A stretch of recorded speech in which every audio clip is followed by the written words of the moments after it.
ఖమ్మం జిల్లా ప్రభుత్వాలు ప్రవేశపెట్టే పథకాలు, సర్వేలు చేసే అర్పాలు అనేక నెలలుగా పస్తులుంటూ పనిచేస్తున్న పెండింగ్ జీతాలు చెల్లించకుండా ప్రభుత్వం కాలయాపన చేయడంపై ఏఐటియుసి రాష్ట్ర కౌన్సిల్ సభ్యులు, మున్సిపల్ తెలంగాణ రాష్ట్ర ప్రధాన కార్యదర్శి మంద గాంధీ వెంకట్ జయ, ఎన్ఎఫ్ఐడబ్ల్యూ జిల్లా అధ్యక్షురాలు పోటు కళావతి తీవ్ర విమర్శనలు చేశారు. ఖమ్మం జిల్లా పట్టణంలో పేదరిక నిర్మూలన సంస్థ జిల్లా డిఎంసి సుజాతకు వినతి పత్రం అందజేశారు. ఖమ్మం జిల్లాలో 15 నెలల నుండి జీతాలు లేక అర్పల పరిస్థితి దయనీయంగా, వారి కుటుంబాలు గడవడం కష్టతరంగా మారిందని ఆవేదన వ్యక్తం చేశారు. ఈ కార్యక్రమంలో సంఘం జిల్లా కార్యదర్శి తాటి వెంకటేశ్వర్లు, ఏఐటియుసి ఖమ్మం జిల్లా ఉపాధ్యక్షురాలు సిహెచ్ సీతామహాలక్ష్మి, ఎన్ఎఫ్ఐడబ్ల్యూ జిల్లా వర్కింగ్ ప్రెసిడెంట్ తాటి నిర్మల తదితరులు పాల్గొన్నారు.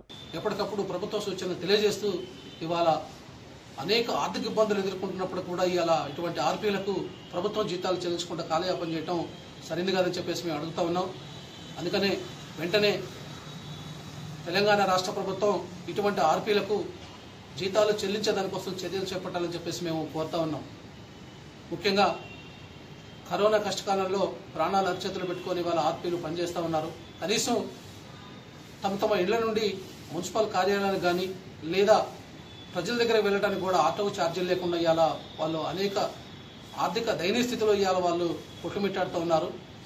ఇంకా ఈ ప్రభుత్వం కాలయాపన చేసి జీతాలు చెల్లించకపోతే వారి పరిస్థితి మరింత దయనీయ స్థితిలోకి నెట్టబడిపోతుందని మేము అడుగుతా ఉన్నాం. కాబట్టి ఇటువంటి ఆర్పీలకు సుమారు 15 నెలల జీతాలు వెంటనే చెల్లించాలని చెప్పి కోరుతా ఉన్నాం.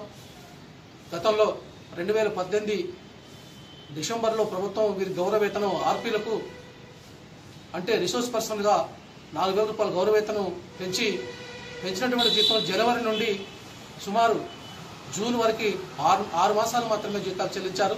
అప్పటి నుండి నేటి వరకు వారికి జీతాలు చెల్లించకుండా ఈ విధంగా వారిని వెట్టిచాయితీలు చేయించుకొని వాళ్ళ జీతాలు లేకుండా పనిచేయాలంటే కూడా సరైనది కాదు. కాబట్టి ప్రభుత్వం వెంటనే చర్యలు తీసుకొని ఇవాళ ప్రజల్లో చైతన్యవంతం చేసి ప్రజల వద్దకు ప్రభుత్వ పథకాలు తీసుకెళ్లే ఎందరో జీవితాల్లో వెలుగులు నింపేటువంటి ఆర్పీల జీవితాలు ఇవాళ వెలుగు లేకుండా వారు చీకటమయంగా బతకాల్సినటువంటి దుర్భర స్థితి ఎందుకని చెప్పేసి మేము ప్రశ్నిస్తా ఉన్నాం. కాబట్టి వెంటనే ఈ జిల్లా కలెక్టర్ గారు అదేవిధంగా తెలంగాణ రాష్ట్ర ప్రభుత్వం వెంటనే చర్యలు చేపట్టి ఇటువంటి ఆర్పీలకు రావాల్సినటువంటి పెండింగ్ జీతాలను వెంటనే చెల్లించేదానికోసం చర్యలు చేపట్టి వారిని ఆర్థికంగా ఆదుకోవాలని చెప్పేసి ఈ సందర్భంగా మేము ప్రభుత్వాన్ని విజ్ఞప్తి చేస్తా ఉన్నాం.